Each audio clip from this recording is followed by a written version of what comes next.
الحمد لله رب العالمين، والصلاة والسلام على أشرف الأنبياء والمرسلين وخاتم النبيين محمد وعلى آله وصحبه ومن تبعهم بإحسان ودعا بدعوتهم إلى يوم الدين. أما بعد، فأعوذ بالله من الشيطان الرجيم. بسم الله الرحمن الرحيم. قال الله تبارك وتعالى: لا يجرمنكم شنآن قوم على ألا تعدلوا اعدلوا هو أقرب للتقوى. وقال النبي صلى الله عليه وسلم: اللهم اجعل حبك أحب الأشياء إلي، او كما قال علیہ الصلاۃ والسلام. میرے محترم بزرگوں، عزیز دوستوں، دینی اسلامی بھائیوں، اللہ رب العالمین نے ہم کو خیر امت قرار دیا اور امت وسط قرار دیا، اور اللہ رب العالمین نے ہم کو ایسا دین عطا فرمایا جو متوازن ہے، جس میں اعتدال ہے، جس میں غلو نہیں ہے، جس میں حد سے تجاوز کرنا نہیں. اگر یوں کہا جائے کہ اسلام عین فطرت ہے، فطرت جس چیز کا تقاضا کرتی ہے اسلام نے ان چیزوں کی رہنمائی کی ہے، اور اسلام نے ہر چیز کو حد اعتدال میں رکھا ہے. یہی وجہ ہے کہ اسلامی تعلیمات میں ایک تعلیم ایسی عجیب غریب ہے کہ انسان کہتا ہے کہ پروردگار عالم آپ کی ذات اقدس اس لائق ہے کہ اس پہ قربان ہو جایا جائے کہ آپ نے ان مقامات پر بھی ہم کو متوجہ فرمایا، ہماری رہنمائی فرمائی، جن مقامات پر انسان اعتدال سے باہر نکل سکتا ہے،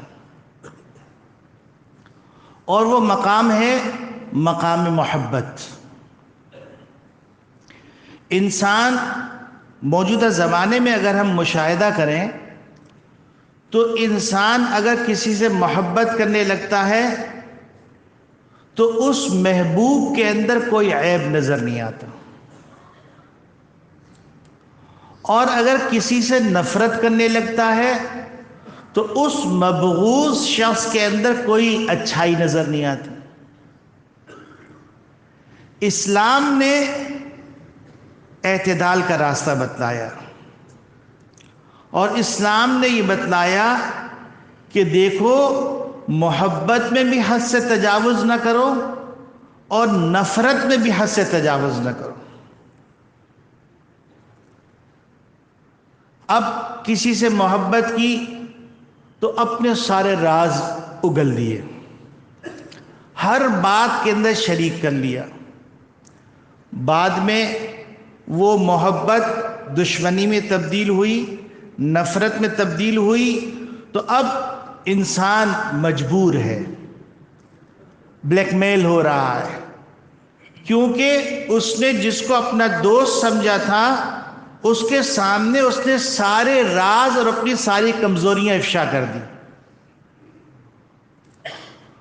اور کسی سے نفرت کی تو نفرت کرنے کے نتیجے میں اپنے بغض کی تسکین کے لیے، اپنے کینے کی تسکین کے لیے، اپنے حسد کی تسکین کے لیے اس کے اوپر اتنے بہتان لگائے، اتنے بہتان لگائے، اتنے بہتان لگائے کہ اب سامنے کرتے ہوئے شرمندگی ہو رہی.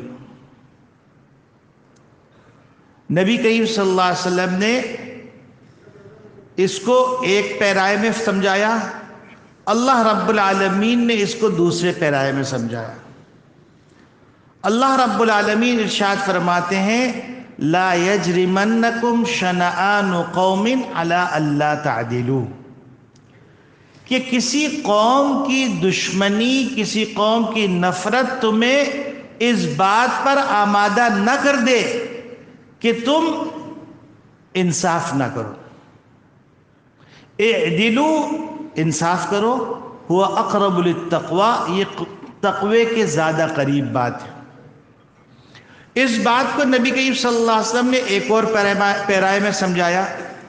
نبی کریم صلی اللہ علیہ وسلم فرمایا احبب حبیبک ہونا ما، تم کسی سے محبت کرو تو آہستہ آہستہ کرو۔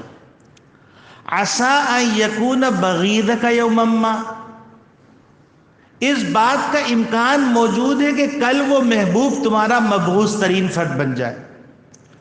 ابغض بغیضک ہونا ما، کسی سے بغض اور نفرت کرو تو بھی آہستہ آہستہ کرو۔ عسیٰ ان یکون حبیبک یوما ما، اس بات کی توقع ہے کہ کل کو وہ تمہارا محبوب بن جائے۔ اگر یہ اعتدال نہیں ہوگا تو محبوب کی شکل کے اندر بھی تم حد سے تجاوز کرو گے تو نقصان اٹھاؤ گے، اور مبغوض کی شکل کے اندر بھی حد سے تجاوز کرو گے تو شرمندگی اٹھاؤ گے۔ اب آپ دیکھیے نبی کریم صلی اللہ علیہ وسلم اور حضرت ابو بکر صدیق رضی اللہ تعالیٰ عنہ کا تعلق اور محبت اور قربانی، اس کی مثال کہیں نہیں ملتی۔ حتیٰ کہ نبی کریم صلی اللہ علیہ وسلم نے فرمایا میں نے سب کے حق ادا کر دیے لیکن ابو بکر کا حق اللہ ادا کرے گا۔ یعنی آپ مقام دیکھیے ان کی محبت کی انتہا کا۔ جب نبی کریم صلی اللہ علیہ وسلم نے کوہ صفا پر فاران کی وادی میں اعلان کیا یا ایھا الناس قولوا لا الہ الا اللہ تفلحوا، اے لوگوں کہہ دو کہ اللہ کے سوا کوئی معبود نہیں تو تم فلاح پا جاؤ گے۔ اب وہاں پر آپ صلی اللہ علیہ وسلم کے چچا بھی موجود ہیں، آپ صلی اللہ علیہ وسلم کے اعزہ بھی موجود ہیں، لیکن کسی نے آپ صلی اللہ علیہ وسلم کی دعوت پر لبیک نہیں کہا۔ ایک عالم نے عجیب بات کہی، وہ فرمانے لگے کہ کوئی کیسے اس بات کا اعتراف کر سکتا تھا، نبی کریم صلی اللہ علیہ وسلم کی دعوت کو قبول کر سکتا تھا آپ صلی اللہ علیہ وسلم جب پہلی دعوت دی، کیونکہ اس مجمع کے اندر وہ ذات اقدس نہیں تھی جو سب سے پہلے مسلمان ہونے والی تھی، وہ ابو بکر صدیق رضی اللہ تعالیٰ عنہ۔ ابو بکر صدیق رضی اللہ تعالیٰ عنہ نے جیسے ہی سنا فرمایا آمنا وصدقنا، کسی دلیل کی ضرورت نہیں، میں آپ پر ایمان لے کے آیا ہوں، میں آپ کی تصدیق کرتا ہوں۔ یہ تعلق، اور یہ تعلق کہ قرآن کریم نے اس تعلق کو ایسے پیارے پیرائے میں ذکر کیا ہے۔ ہجرت کے موقع پر اللہ رب العالمین فرماتے ہیں اذ ہما فی الغار، وہ دونوں، یہاں پر ابو بکر صدیق رضی اللہ تعالیٰ عنہ اور رسول اللہ صلی اللہ علیہ وسلم کو ایک ساتھ ذکر کیا، یعنی یک جان دو قالب۔ اذ ہما فی الغار اذ یقول لصاحبہ، یعنی حضرت ابو بکر صدیق رضی اللہ تعالیٰ عنہ کی صحابیت نص قطعی سے ثابت ہے کہ آپ صلی اللہ علیہ وسلم نے اپنے ساتھی سے فرمایا لا تحزن، غمگین نہ ہو، اور یہاں پر یہ نہیں فرمایا کہ ان اللہ معی و معک، کہ اللہ میرے ساتھ ہے تمہارے ساتھ ہے، بلکہ یہاں پر نبی کریم صلی اللہ علیہ وسلم نے تعبیر فرمائی ان اللہ معنا، تم اور میں یک جان دو قالب ہیں تو اللہ رب العالمین ہم دونوں کے ساتھ، یعنی یہ ایک محبت کی انتہا۔ محبت کی انتہا یہ کہ حضرت ابو بکر صدیق رضی اللہ تعالیٰ عنہ پہلے غار ثور میں داخل ہو رہے ہیں اور سوراخ بند کر رہے ہیں کہ کسی سوراخ سے کوئی حشرات الارض نکل کر نبی کریم صلی اللہ علیہ وسلم کو تکلیف نہ پہنچا دے، تو ایک ایک کپڑے کو پھاڑ پھاڑ کے اس سوراخ میں لگا رہے ہیں، ایک سوراخ باقی رہ گیا۔ تو وہاں پر ابو بکر صدیق رضی اللہ تعالیٰ عنہ نے اپنا پاؤں رکھ دیا کہ نبی کریم صلی اللہ علیہ وسلم کو تکلیف نہ پہنچے، اور اسی سوراخ سے سانپ نے ڈسا، تکلیف کی شدت کہ لیکن آپ صلی اللہ علیہ وسلم چونکہ زان مبارک پر سر رکھ کے آرام فرما رہے تو حرکت نہیں کی کہ میرے محبوب کی نیند میں خلل واقع۔ تکلیف کی شدت سے آنسو کے دو قطرے، یوں کہیے کہ موتیاں نبی کریم صلی اللہ علیہ وسلم کے رخسار مبارک پہ گریں، تو آپ صلی اللہ علیہ وسلم کی آنکھ کھل گئی، اور آپ صلی اللہ علیہ وسلم اپنا لعاب دہن جس کے جسم پر لگایا ہے وہ ابو بکر صدیق رضی اللہ تعالیٰ۔ مقام دیکھیے، بلندی دیکھیے، اور عشق کا عالم دیکھیے کہ ابو بکر صدیق رضی اللہ تعالیٰ عنہ نے نبی کریم صلی اللہ علیہ وسلم کے چہرے اقدس پر بھوک کے آثار دیکھے تو روایات میں آتا ہے کہ آپ دودھ کا انتظام کر کے کہیں سے لائے اور نبی کریم صلی اللہ علیہ وسلم کو پیش کیا، خود بھی بھوک سے برا حال ہے، اور فرماتے ہیں کہ جب نبی کریم صلی اللہ علیہ وسلم دودھ پیا تو میں سیراب ہو گیا۔ یہ محبت کی انتہا ہے۔ جن کو محبت کا معنی معلوم ہے وہ ان الفاظ کے اوپر یعنی یوں سمجھے وجد میں آ جائے۔ آپ صلی اللہ علیہ وسلم سے عشق کا یہ عالم۔ اب آپ اس جملے کو سنیے جو نبی کریم صلی اللہ علیہ وسلم فرمایا، لو کنت متخذا خلیلا لاتخذت ابا بکر خلیلا۔ اگر میں کسی کو اپنا دوست بناتا، اپنا محبوب بناتا تو میں ابو بکر کو بناتا، لیکن چونکہ یہ دل اللہ رب العالمین نے اپنے لیے پیدا کیا ہے تو اس دل کے اندر اللہ کی محبت ہے کہ وہ اگر اللہ کہے بیٹھ جاؤ تو میں بیٹھ جاؤں گا، وہ کہے کھڑے ہو جاؤ تو میں کھڑا ہو جاؤں گا، وہ کہے یہ حلال تو میں حلال مانوں گا، وہ کہے یہ حرام تو میں اس کو چھوڑ دوں گا۔ تو چونکہ یہ دل اللہ کی تجلی گاہ ہے تو اب جتنی محبتیں ہوں گی وہ اللہ کے تابع ہوں گی، کہ میں محبت کر رہا ہوں، الحب فی اللہ والبغض فی اللہ، میری محبت بھی اللہ کے لیے ہے، میری نفرت بھی اللہ کے لیے۔ یہ اسلامی تعلیمات ہیں۔ اب ہم ان تعلیمات کو تھوڑا سا اپنے معاشرے کے اندر غور کرتے ہیں۔ اب آپ دیکھیے روزمرہ زندگی کے اندر تو اولاد کی محبت ہے، بیوی کی محبت ہے، والدین کی محبت ہے، بچوں کی محبت ہے، ان تمام محبتوں کو تابع قرار دیا گیا ہے اللہ کی محبت کی۔ اچھا اب ہو کیا گیا؟ ہو یہ گیا کہ سیاسی گہما گہمی کے اندر کسی نے کسی کو آئیڈیل بنا لیا۔ اب آئیڈیل بنا کے اب اس کو وہ محبت دی جانے لگی جو محبت اللہ کی ہونی چاہیے تھی، جو محبت رسول اللہ کی ہونی چاہیے تھی۔ اس محبت کے اندر اتنے آگے بڑھ گئے، اتنے آگے بڑھ گئے۔ اب آپ دیکھیے نبی کریم صلی اللہ علیہ وسلم عبادات کے اندر بھی حد سے تجاوز کرنے کو پسند نہیں فرما رہے۔ ایک موقع میں ایک صحابی نے اپنی عبادت کی کثرت کی خواہش ظاہر کی تو نبی کریم صلی اللہ علیہ وسلم فرمایا، اللہ نہیں تھکے گا تم تھک جاؤ گے، اللہ نہیں تھکے گا تم تھک جاؤ گے۔ صحابی نبی کریم صلی اللہ علیہ وسلم کی عبادت کو زیادہ سمجھ کے اس سے زیادہ عبادت کرنا چاہ رہے ہیں تو نبی کریم صلی اللہ علیہ وسلم فرمایا، انا اعلمکم باللہ واتقاکم انا، میں اللہ کو زیادہ جانتا ہوں، مجھے اللہ کی معرفت زیادہ حاصل ہے تم سے، اور میں تم سے زیادہ متقی ہوں۔ فمن رغب عن سنتی فلیس منی، جو میری سنت سے اعراض کرے گا وہ مجھ سے نہیں۔ تو معلوم یہ ہوا کہ نبی کریم صلی اللہ علیہ وسلم نے جو تعلیمات فرمائی ہیں، اللہ رب العالمین نے جو تعلیمات فرمائی ہیں کہ لا یجرمنکم شنآن قوم علی الا تعدلوا، کسی قوم کی دشمنی، کسی قوم کا بغض تمہیں اس بات پر نہ ابھار دے کہ تم اعتدال سے اور انصاف سے باہر نکل جاؤ۔ آج بدقسمتی سے حال یہ ہو گیا کہ سیاسی گہما گہمی کے اندر ہم نے اللہ کو بھلا دیا، اور ہم یہاں تک پہنچ گئے کہ اللہ کے بعد اگر کسی کا مقام ہے تو میرے قائد کا مقام ہے، حالانکہ اللہ کے بعد کسی کا مقام ہے تو رسول اللہ کا مقام ہے۔ اور نبی کریم صلی اللہ علیہ وسلم فرما رہے احبب حبیبک ہونما، تم محبت میں بھی آہستہ چلو، تمہیں نہیں پتا، کیونکہ اللہ رب العالمین نے تم کو ضروریات سے مرکب کیا ہے، تمہارے مفادات بدلتے رہتے ہیں کیونکہ تم متنوع المزاج ہو، تمہاری مٹی ایک جگہ سے نہیں لی گئی ہے، ساری دنیا سے اللہ رب العالمین نے مٹی جمع کر کر فرشتوں کے ذریعے سے، اور پھر اللہ رب العالمین نے آدم علیہ السلام کا پتلا بنایا۔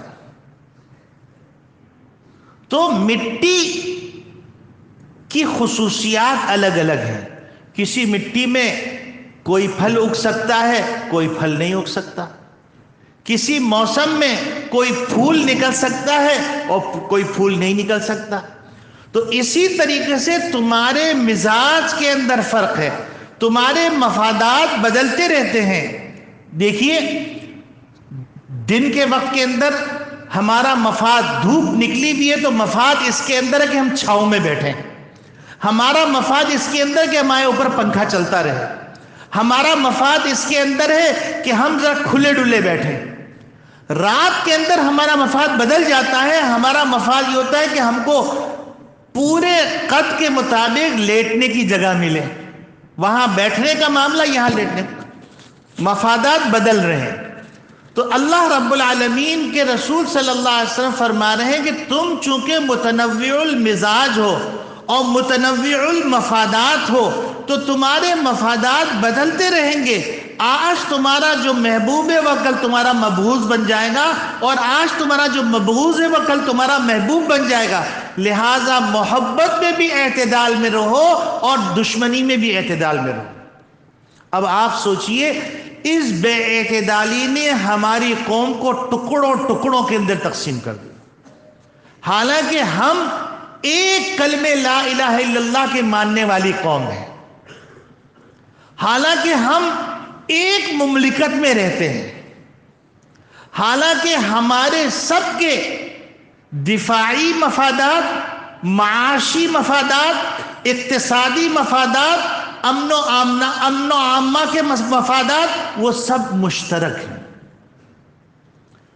ہم ایک ہی دیش کے باسی ہیں، لیکن ہم سیاسی بنیادوں پہ اتنے ٹکڑوں میں تقسیم ہو گئے کہ آپ یہ سن کے حیران ہو جائیں گے، ایک بیٹے نے ایک باپ کو، جس باپ نے اس کو بچپن سے چلنا سکھایا، جس باپ نے اس کو کھانا سکھایا، جس باپ نے اس سے ہمدردی کی، سیاسی اختلاف کی بنیاد پر بیٹے نے باپ کو قتل کر دیا۔ یہ اسلامی تعلیمات کو فراموش کر دے گا نتیجہ۔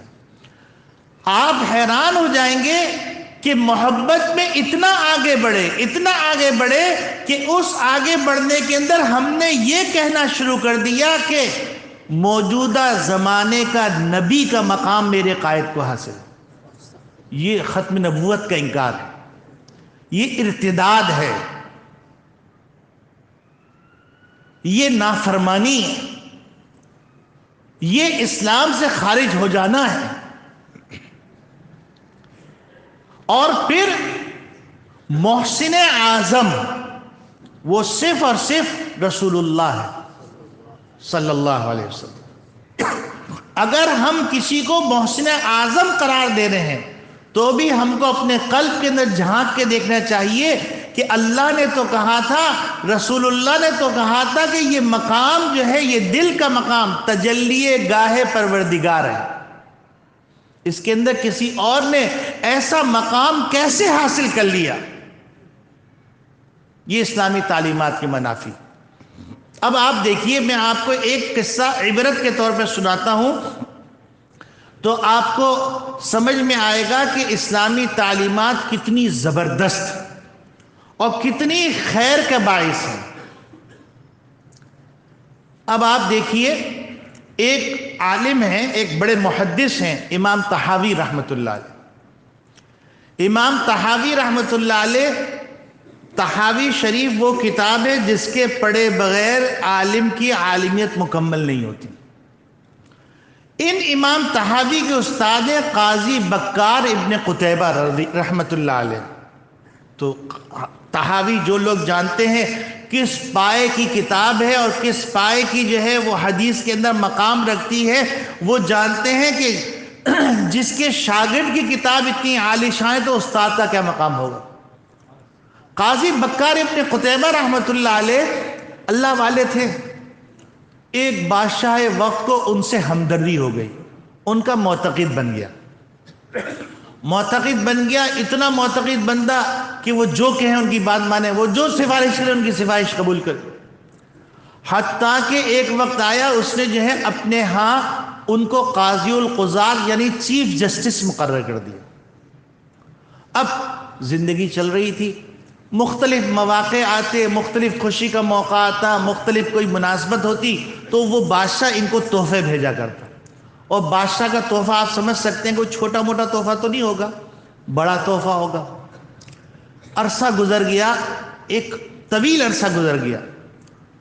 اب شریعت کا معاملہ آیا تو عالم جو ہے وہ اللہ کے تابع ہوتا ہے اور رسول اللہ کے تابع ہوتا ہے، وہ کسی بادشاہ کے تابع نہیں ہوتا یا کسی بڑی طاقت کے تابع نہیں ہوتا۔ اس کو جواب دہی کا احساس ہوتا ہے کہ اس کو جواب دینا اللہ کو۔ تو قاضی بکار ابن قتیبہ رحمۃ اللہ علیہ نے بادشاہ وقت کے خلاف فتویٰ دے دیا۔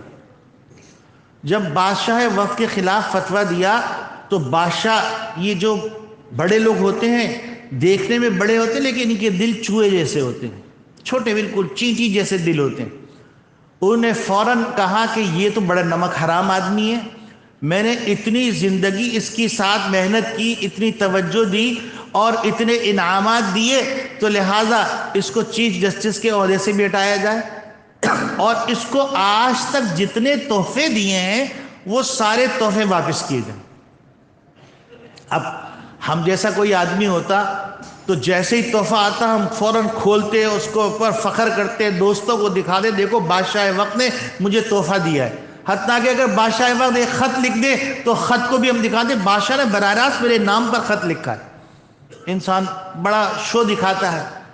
قاضی بکار ابن قتیبہ رحمۃ اللہ علیہ کے گھر پہ بادشاہ کا قاصد پہنچا اور اس نے کہا بادشاہ سلامت نے کہا ہے کہ آج تک جتنے تحفے تم کو دیے ہیں وہ سارے تحفے واپس چاہیے۔ تو قاضی بکار ابن قتیبہ رحمۃ اللہ علیہ مسکرائے اور فرمایا الحمدللہ، میں نے نبی کریم صلی اللہ علیہ وسلم کی اس حدیث کو اپنے سامنے رکھا تھا کہ آپ صلی اللہ علیہ وسلم فرمایا احبب حبیبک ہونما، کہ محبت کے اندر بھی اعتدال کو باقی رکھو، ہو سکتا ہے جو تمہارا محبوب ہے یا تم جس کے محبوب ہو کل وہ تمہارا دشمن بن جائے۔ تو لہذا آئیے تشریف لائیے، کہا یہ الماری کھولیے۔ الماری کھولی تو اوپر سے لے کے نیچے تک سارے وہ تحفے جو اتنے عرصے سے دے رہے تھے، انہوں نے کہا میں نے ابھی تک اس کی سیل بھی نہیں کھولی، لے جائیے سارے تحفے۔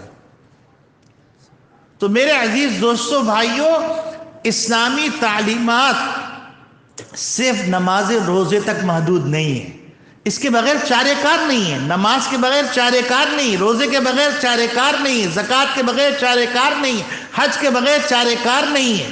یہ ساری چیزیں عبادات سے تعلق رکھتی ہیں، لیکن معاشرتی احکامات ہم کو اور ہماری پوری انسانیت کے لیے یہ پیغام دیتی ہے کہ تم اگر کسی عہدے پہ پہنچ جاؤ تو تم یہ نہ سمجھنا کہ تم انا ربکم الاعلی کا اعلان کر دو کہ میں تمہارا سب سے بڑا پروردگار ہوں۔ یاد رکھو تلک ایام نداولھا بین الناس، ہم زمانے کو الٹتے پلٹتے رہتے ہیں، زمانے کو الٹتے پلٹتے رہتے ہیں۔ اور قرآن میں آتا ہے، اور یہ ہم کیوں کرتے ہیں؟ یہ اس لیے کرتے ہیں کہ تاکہ خبیث اور جو ہے طیب یہ علیحدہ علیحدہ واضح واضح ہو جائیں۔ اور یہ کیوں کرتے ہیں؟ لولا دفع اللہ الناس بعضهم ببعض، اگر ہم ایک دوسرے کو ایک دوسرے سے ہٹاتے نہ رہیں تو دنیا کا نظام برباد ہو جائے گا۔ تو میرے عزیزو، میں اس وقت یہ پیغام دینا چاہتا ہوں، میں 3 جمعے سے تسلسل کے ساتھ جن چیزوں کی طرف اشارہ کر رہا ہوں، جن چیزوں کی نشاندہی کر رہا ہوں، ان چیزوں کو قرآن کی روشنی میں عرض کر رہا ہوں کہ آپ کے ملک کو امن کی ضرورت ہے، آپ کے ملک کو حفاظت کی ضرورت ہے، آپ کے ملک کو محب وطن کی ضرورت ہے، آپ کے ملک کو فراست کی ضرورت ہے، آپ کے ملک کو فراست ایمانی کی ضرورت ہے، آپ کے ملک کو حمیت ایمانی کی ضرورت ہے۔ قسم خدا کی ساری دنیا کے عزائم پاکستان کے سلسلے میں اچھے نہیں ہیں۔ اگر ہم اپنے ملک کے اندر انتشار پیدا کریں گے، اپنے ملک کے اندر اپنی قوم کو توڑ پھوڑ کا شکار کر دیں گے، تو پھر باہر سے دشمن کو کچھ کرنے کی ضرورت نہیں۔ بس یہی درد بھرا پیغام ہے۔ اس پیغام کے اندر بہت کچھ ہے، اس کو سمجھنے کی ضرورت ہے۔ اور پچھلے جمعوں کی جو باتیں میں نے عرض کی تھی کہ یا ایھا الذین آمنوا ان جاءکم فاسق بنبأ، کہ اے ایمان والو، اگر کوئی غیر ذمہ دار فرد، کوئی نافرمان فرد تمہارے پاس کوئی خبر لے کے آئے، فتبینوا، تو تم ہوشیاری سے کام لو، بیداری سے کام لو، بیدار مغزی سے کام لو۔ فتصیبوا قوما بجہالۃ، کہیں ایسا نہ ہو غلط فہمی میں تم کسی کا نقصان کر بیٹھو، فتصبحوا علی ما فعلتم نادمین، اور پھر تم اپنے کیے پہ نادم اور شرمندہ ہو، لیکن پلٹنے کا راستہ نہ رہے۔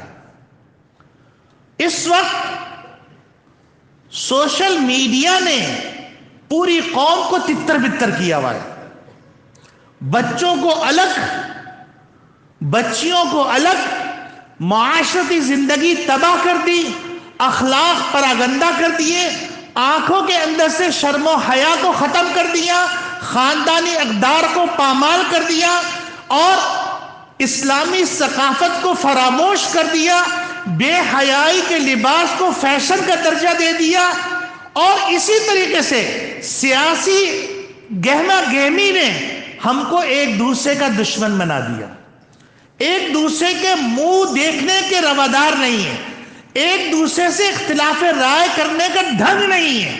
اور میں نے جیسے یہ بات عرض کی تھی، اختلاف رائے اور مخالفت رائے دونوں میں فرق یہ ہے کہ اختلاف رائے دلیل کی بنیاد پہ ہوتا ہے، تحمل کی بنیاد پہ ہوتا ہے، اور مخالفت بغض کی بنیاد پہ ہوتی ہے، کینے کی بنیاد پہ ہوتی ہے، ناسمجھی کی بنیاد پہ ہوتی ہے۔ اب آپ دیکھیے، امام شافعی رحمۃ اللہ علیہ، امام حنیفہ رحمۃ اللہ علیہ، 2 امام ہیں، اور دونوں اماموں کے بہت سارے مسائل میں اختلاف ہے۔ امام ابو حنیفہ رحمۃ اللہ علیہ کے نزدیک رکوع میں جانے سے پہلے اور رکوع سے اٹھنے کے بعد رفع یدین نہیں ہے۔